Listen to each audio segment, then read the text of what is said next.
Magandang araw po sa ating lahat. Ako po si RD Tony Ilagan ng Revenue Region Number 8A Makati at nais ko pong ibahagi sa inyo ang aming patuloy na pagsisikap upang maisakatuparan ang ating layuning mahusay na serbisyo katumbas ng buwis mo. Hinihikayat namin ang lahat mag-file ng maaga, magbayad ng tama at maging katuwang sa pag-unlad ng ating bayan. Sa RR8A Makati, hindi lamang kami taga-singil ng buwis, kami ay inyong kaagapay, laging handa tumutulong, laging handang maglingkod. At para mas maging accessible ang ganitong kaalaman, narito po ang Entry Pinas TV. Mayroon na po kaming podcast na maaari niyong subaybayan sa Spotify, Facebook at YouTube para mas maging updated at informed tayo sa mga usaping negosyo at BIR compliance. Maraming salamat po at sama-sama nating ituloy ang pag-usag ng Makati para sa isang mas maunlad na Pilipinas. Maraming business owners ang nagugulat pag sinasabing may open cases sila sa BIR. Siyempre kahit akala nila ma'am no, na updated naman yung mga filings nila pero tataka pa rin sila. Okay, paano ba nagkakaroon ng open case? Bakit minsan hindi alam ng taxpayer na meron silang open cases? At siyempre kung gusto mo ng isa rin negosyo mo, iba naman diba ito yung mga questions nila, gaano nga ba kadali or mahirap ba yung proseso? So pag-uusapan natin ngayon ang tungkol sa open cases at ease of closing business, no?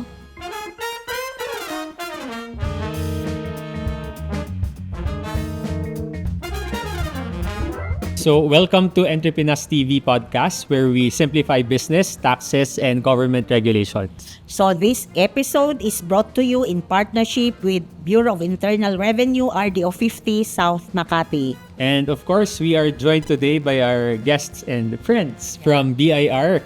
Welcome natin sina Blast and Ace. Welcome to the podcast. Hello po, good afternoon. Okay. So, good afternoon, good morning, or good day. Kasi syempre, pwede lang po ulit-ulitin yung podcast na to. Ayan, so welcome to the show and very important, Miss Marge, no, yung pag-uusapan natin. Siguro, firstly, let's understand ano ba tong open cases na to. Kasi pag naririnig to, yan, may open case, nanginginig na agad yung mga business. So, yun muna siguro, Blast and Ace, no? I-simplify natin. Ano ba ibig sabihin kapag may open case? So actually, yung open case, ito talaga yung tinatawag nilang stop filer cases. So ito yung mga unresolved na cases, yung mga hindi na file na returns. So sa COR mo, dun sa BIR 2303, Certificate of Registration, meron ka kasi doon yung mga returns na mga mandatory na kailangan mong i-file. So nakalagay doon kung kailan mo siya ipa-file, kung anong mga return yan. So, pagka yan, hindi na file within the prescribed period, yung mga nakalimutan, tsaka nag-create ng open cases. So, yun pala yung Miss Marge, no? Kasi yung ibang mga businesses, dinidisplay lang nila yung COR nila, pero doon pala mismo nakasulat yung mga required, mga mandatory filings ng isang business. Yeah, exactly. That's why we always told the taxpayer, no? Kasi dapat pag may COR sila, all they have to do is read. Mag-read talaga sila kung anong laman niyang COR nila. Kay everything indicated in the COR constitute their original registration information with the BIR. Siguro ilagay na rin nila sa calendar nila. No? Para regularly reminded sila siguro kahit mga weeks before na dapat inaasikaso na nila yung mga filings na do. So anong pinaka-common na dahilan bakit nagkakaroon ng open case ang isang taxpayer?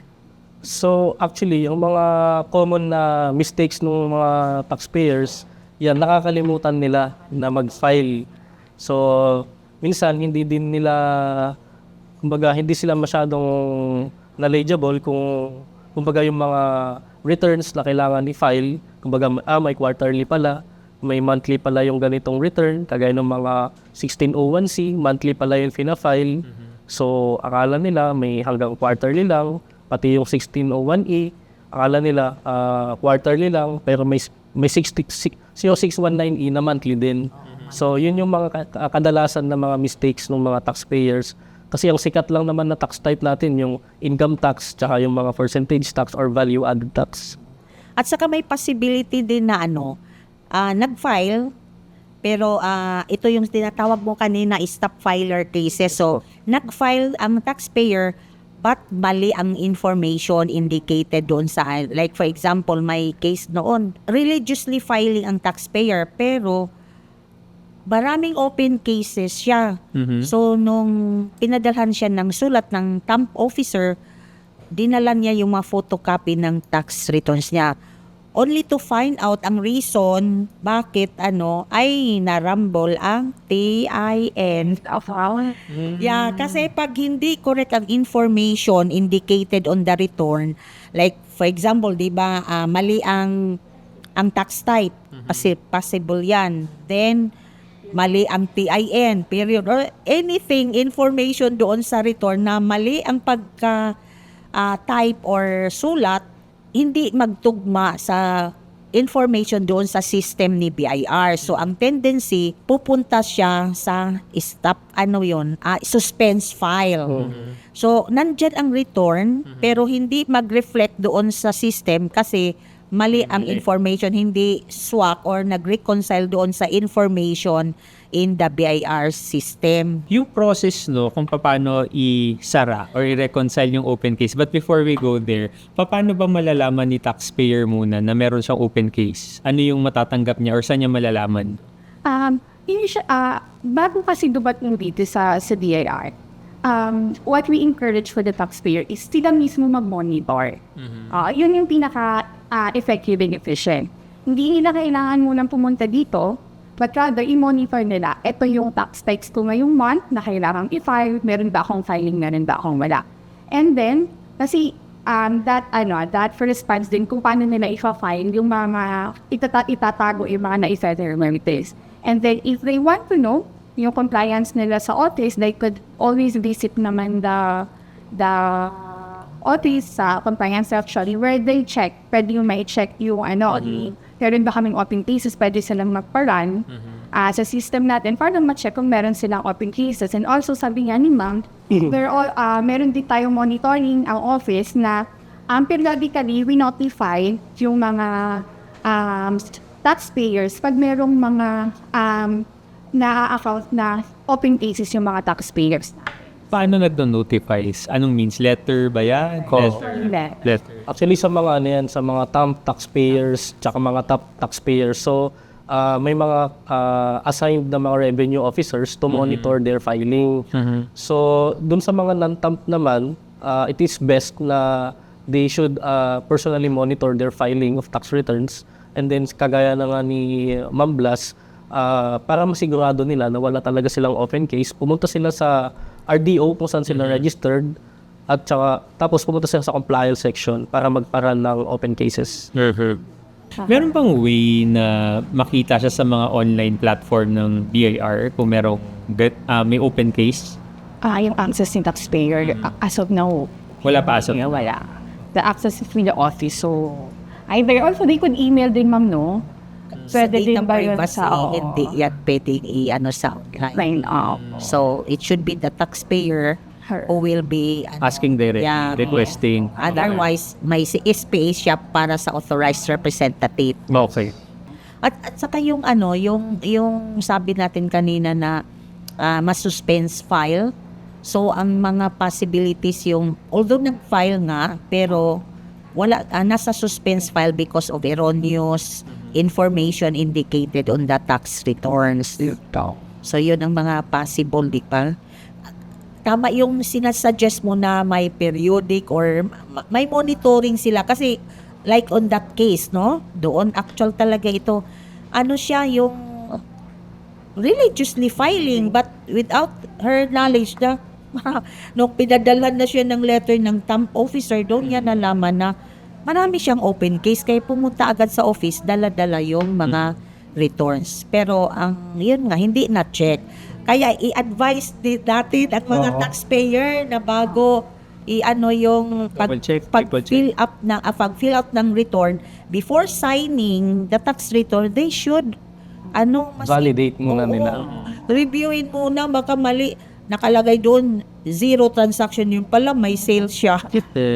Diba? Pero marami yung ganun. Kaya, at saka sabihin din ninyo, ano ninyo sa mga seminar, na bago sila mag-sign on the tax return, nakalagay doon under the penalties of perjury, di ba? Pero ganun.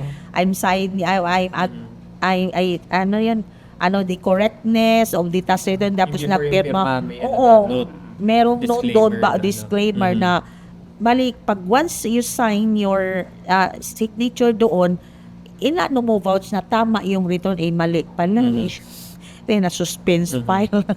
Miss Marge, meron din question na paano kung wala namang operation yung business, possible pa rin makatanggap ng open case? Ibig sabihin ba hindi niya in-inform na close or ano?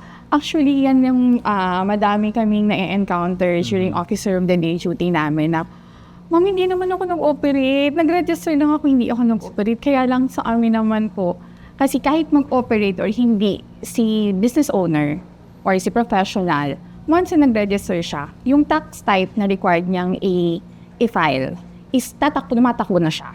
So parang every time metro na yan.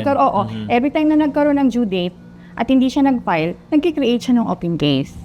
Oo, so yun yung, kaya kahit wala silang operation, kailangan pa rin nilang mag-file hanggat hindi nila kino-close. Naalala mo yung natin na RIBFP? Yes. Okay, doon F doon, filing of the tax return is mandatory. Whether you have with or without business transaction. I-remind natin na nandyan po kasi yan sa reminders sa sa COR. Diba? Nakalagay doon reminders number 1 to conform with the of the required tax returns on the tax type to with or without business, you should file the required tax return to avoid penalty. So, yung sabi, maski walang operation, basta hindi ka officially close your business, nag-process ng business closure, active pa rin yan, maski walang transaction. So, ang remedy niyan para hindi ka magkaroon ng open cases, kailangan mag-file ka pa rin ng tax return without, 0 mo lang. With or without operation. Oh, yeah. Kailangan mag-file. Kailangan mag-file. So, babalik tayo doon sa sinabi natin kanina, Miss Marge, na yung mga COR natin, hindi lang sa display. Nandun, naka-indicate doon yung mga obligations ng isang business.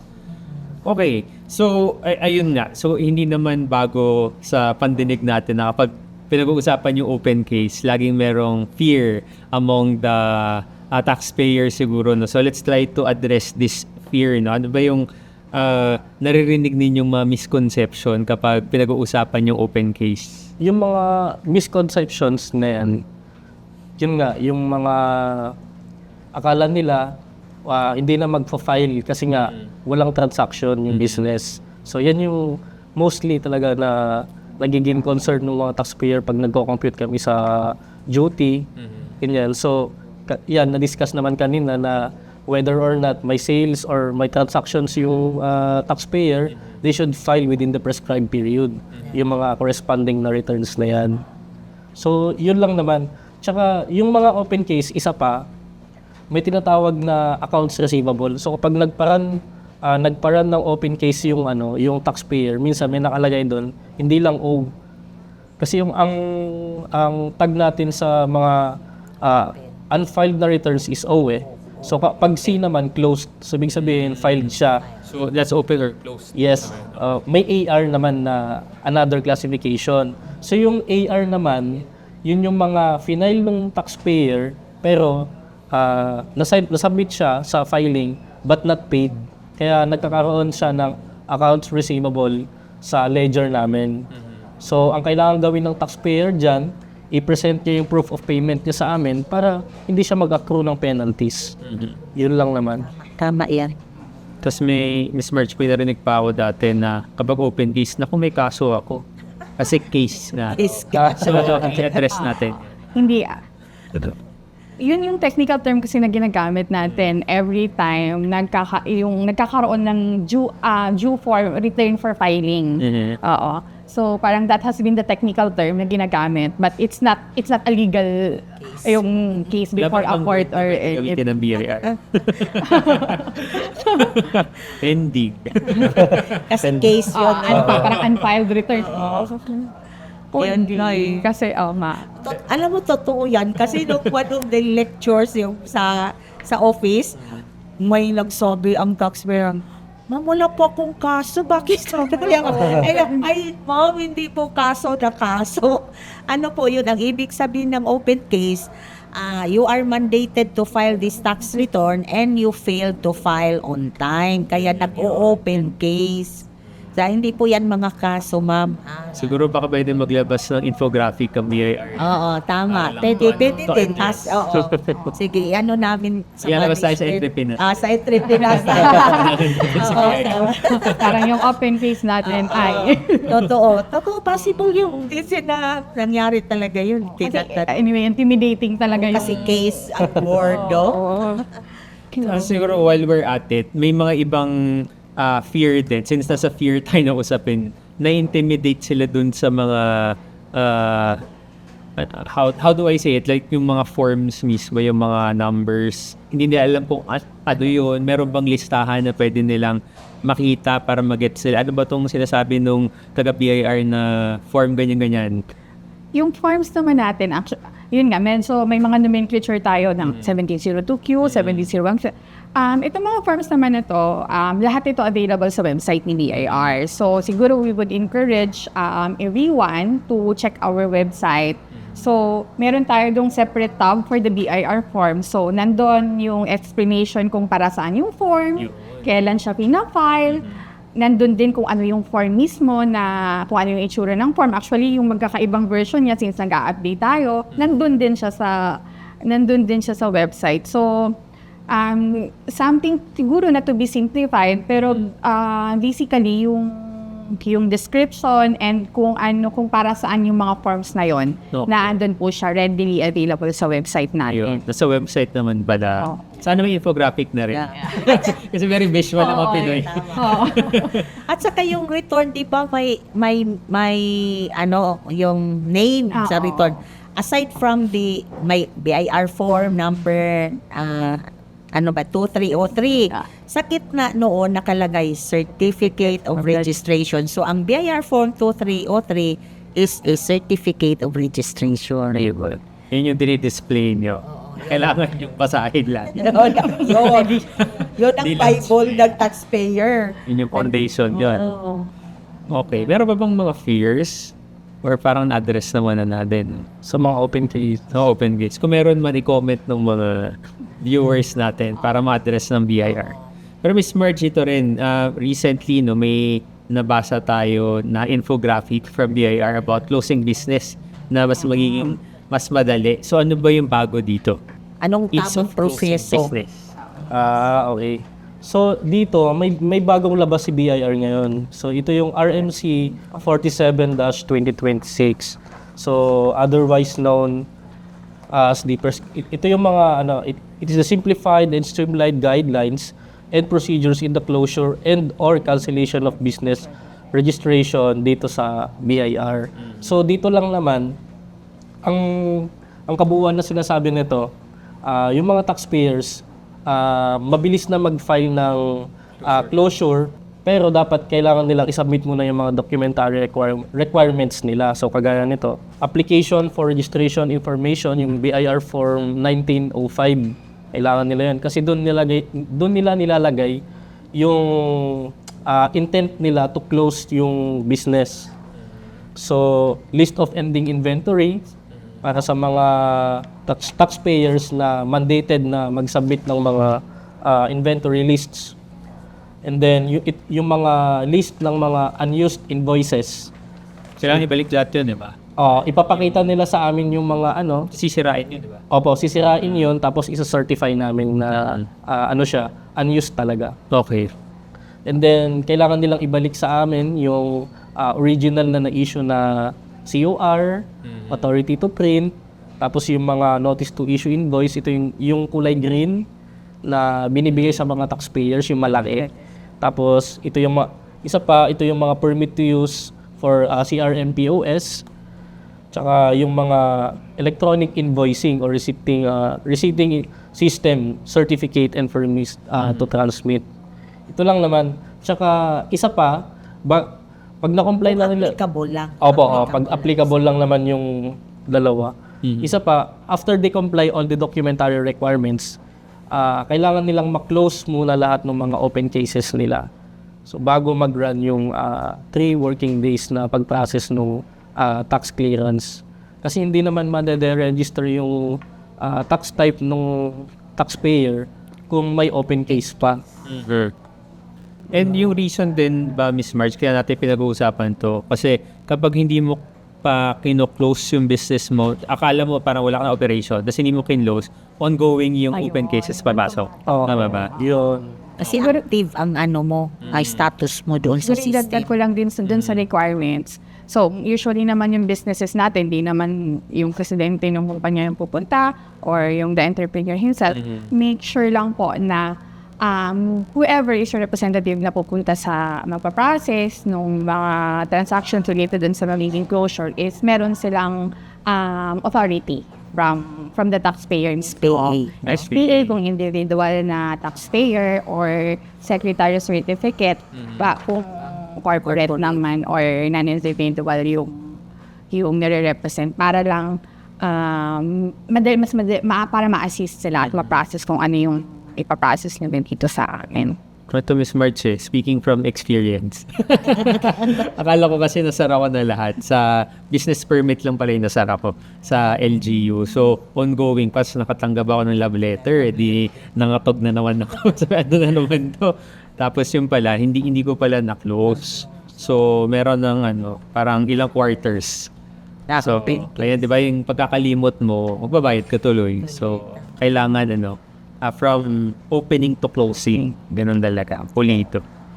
Kaya nga, ito, di ba may bago tayo doon, RR 8-2024, nadagdagan ang classification ng ating mga taxpayer. Di ba dati regular taxpayer and large taxpayer. Ngayon 4, may dagdag na micro and small taxpayer.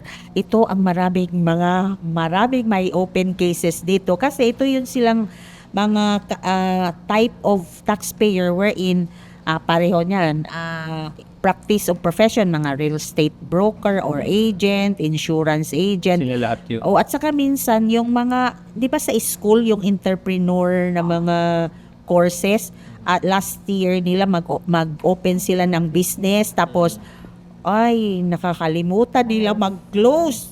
Alam mo ba yung nangyari noon? One time ang father ang nagbayad, umabot ng 300,000 ang penalties. Kasi, after nung group nila, Kanino nakapangalan, ma'am? yung parang Isang lead, sa isang student, parang siya ang lead na siya nag-open at nagkakaroon din siya ng PIN. Dahil doon ngayon, na siya, start ng work. Kasi, syempre, i-update niya because ang classification ng TIN pag register niya is business. Ngayon niya siya yung employee, so i-update mo. Doon na found out na maraming open cases umabot ng 300,000. Kasi mula pa lang sa magtrabaho. Oo. Utang na agad. Kaya nga siguro ang reason nitong bakit sinama itong micro may reduction kasi sa penalties pag you fall under the category ng micro taxpayer and small taxpayer. Itong micro, ito yung mga non-VAT natin below 3 million. Ang small taxpayer itong 3 million to less than 20 million, no? Ang sales for the year. So sila pag magfa-file ng may mga late returns sila, ang penalty nila may discount. Ang interest nila, which is ang standard 12% per annum, discounted ng 50%, mataas pa sa senior. Parang 6% na lang, 6% diba? na. Tapos yung Surge. 10%. surcharge, 10%. instead of 25, nagiging 10. 10%. Tapos ang compromise penalty pa, less 50% dito, ang minimum 1,500 na lang. So para kasi yun tayo, ito yung usually itong nasa category ng micro and small. Ito yung isa sa mga taxpayer na yan na ganyan.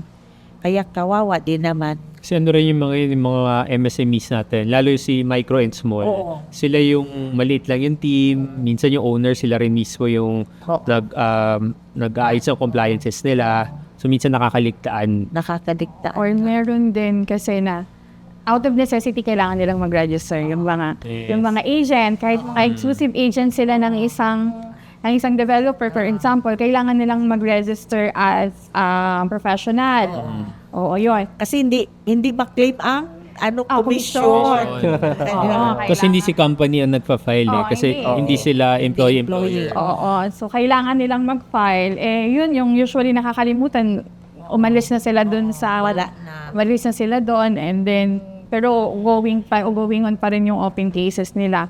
Yung mga Grab drivers din meron marami din. na na-require Required na sila. Hindi, merong mga required. I think it has something to do with yung contract dun sa operator and the drivers. Merong merong na-require mag-register as individuals, as individual business owners. So, yun. And then, di din sila nag-pay attention doon sa required na compliance. Kasi nga, isa lang naman yung transaction mo eh.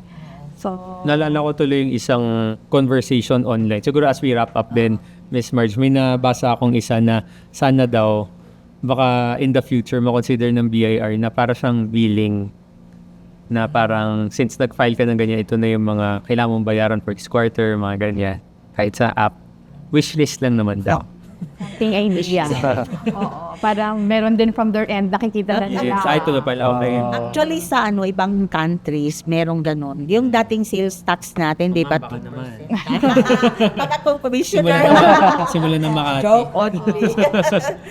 Parang from their end, nakikita na nila, ito yung kailangan kong i-file ngayon, file ko na ba? Pero syempre, diba, iba-iba rin kasi per taxpayer. Kasi sa Hong Kong may taripa yon sila. Yung pag sales mo, ditong bracket, ang percentage mo ito. So alam na nila. Ewan ko lang kung how will we go about it, no? Carefully. Diba, pag kuryente, tatanggap pa yung bill mo. Ito yung mga... Oo. Siguro, in the Papunta future. na tayo dyan kasi Kasi si BIR, digitalization. di ba? Yun yung vision Digitalize niya. na. So, digitalization. Pero wag niyo antayin yun. But file pa rin kayo. Hindi pa implemented. Open case kayo. Okay, so napag-usapan na natin yung iba't ibang ways para malaman na may open case, no? Doon sa cases, let's say, na magpapa-tax clearance ka, pwede mo rin bang masilip dito na may open case ka? Or let's say, yung isang business lipat from this RDO to another RDO. Is that also an opportunity na makita mong may open case ka? Oo. May bayad po ba yun? Walang. Wala naman. Wala. Yun, nasa libre. Kasi walang bayad yan kasi public service tayo eh. So, pag nagpa-file ka ng BIR 1905, so ang ibig sabihin nun, hindi lang siya closure na nalalaman yung mga open case. So, kagaya niyan, yung sinabi mo, pag magka-transfer ka ng RDO, ang gagamitin mo kasi na form doon, 1905 din. So, yun, doon pa lang, bago ka ma-transfer sa RDO sa new RDO, titingnan muna kung may mga pending liabilities ka or tax obligations dito sa old RDO mo. So, titingnan kung may mga open case ka. Pati kapag ka mag-update ka ng mga informations mo, yung mga single to married, yung mga ganyan, doon din tinitingnan kung may mga open case ka. Kagaya ng mga pag-correct ng mga pangalan, mga ganyan, may wrong spelling, ganyan, correction of tax type, cancellation ng mga tax type, tinitignan yan kung may mga open case ka. Oh, so hindi ka pwedeng magpa-bago ng pangalan ng may pending ka na may open cases ka. Tinitignan kasi yan. So, ito yung parang way namin para since lumapit ka na sa BIR, so titingnan na natin kasi hindi naman namin yan na-monitor isa-isa sa dami ng mga taxpayers na register. So since pumunta ka na sa BIR para mag-update ng mga information mo, so ito na rin yung way namin to monitor you and then to see to it na you are religiously filing your tax obligations. Okay, dami na natin na pag-uusapan, Miss Marge. Commercial break muna tayo. Okay, stay updated with your filing obligations. Kaya naman, file early and stay compliant. Ang pagiging BIR compliant ay isang mahalagang bahagi ng pagpapatakbo ng maayos at lehitimong negosyo. Sa pamamagitan ng tamang pagpa-file at pagbabayad ng buwis sa tamang oras, naiiwasan ang penalties at anumang aberya na maaaring makaapekto sa operasyon. Higit pa rito, nagbibigay ito ng kapanatagan at kredibilidad sa inyong negosyo. Ang compliance ay hindi lamang isang obligasyon, kundi isang responsibilidad na nakakatulong sa mas maayos na sistema at pag-unlad ng ating ekonomiya. Para sa karagdagang impormasyon at gabay, maaari lamang bisitahin ang opisyal na website ng Bureau of Internal Revenue sa www.bir.gov.ph. Maraming salamat. Okay, sige, ito Miss Marge. So sa end ng ating show, syempre tinatanong natin ng mga practical advice yung mga guests natin. So para maiwasan yung mga open case na yan, ano yung kailangan nila gawin? Ayan. Para sa akin, since ito, base lang din sa own experience ko, yung para hindi natin makalimutan mag-file, ilagay natin sa calendar natin, sa notes, ganyan. Kung maaari, i-alarm natin na doon sa cellphone natin na, ayan, magpa-file ka na. So dapat, ang pagka-file din, hindi siya dapat yung doon sa pinakahuling araw ng deadline. All Filipino time. Oo. So dapat, kumbaga, 10 days before or 5 days before. At least makita mo din, ma-check mo yung mga information. You have an ample time to check all the details doon sa return na fina-file. Hindi ka nagkakamali. Kasi kung final mo siya at the last minute, nagmamadali ka eh. So, nagkakamali ka. So, doon nagkakaroon ng error. So, yun lang naman yung advice ko. Siguro sa akin ibalik ko doon sa monitoring. Mag-self-monitor. Mag-self-monitor kasi pag meron tayong visual na monitoring, eto ba na-file ko na, eto hindi pa, mas madali tayong ma-remind. Alam natin kung ano yung kailangan gawin at kailan siya gagawin. So, and then pati yung pagtatabi ng mga files. Yun din po, kailangan religiously dahil kasi yung nasabi ni Ma, meron tayong cases na si taxpayer religiously nagpa-file, meron nga lang error. That's something na pwede siyang makorek kasi suspended naman yung filing, kailangan lang siyang hanapin. But yung documentation nun, kailangan ma-provide siya sa amin. So, yun po. Maging proactive, parang as taxpayers, as business owners, no matter how small yung business natin, we be proactive dun sa compliance requirements na kailangan nating gawin. Ayan. Tapos another pa, kung nagwo-worry kayo na kung di kayo sure kung may open case kayo, so pwede pa kayong pumunta sa BIR, sa RDO kung saan kayo registered, pwede pa kayong magparan ng open case doon para at least mapalatag kayo kung meron o wala kayong open case. Kaya importante na alam ng taxpayer ang status ng kanyang negosyo, no?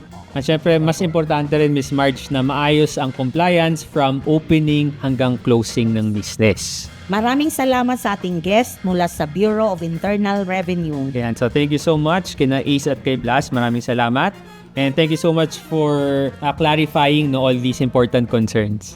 So follow the official Facebook page of BIR RDO 50 South Makati. And of course, follow Entrepreneurs TV on social media and YouTube for more updates and more episodes. This is Entrepreneurs TV. Your partner in business and beyond.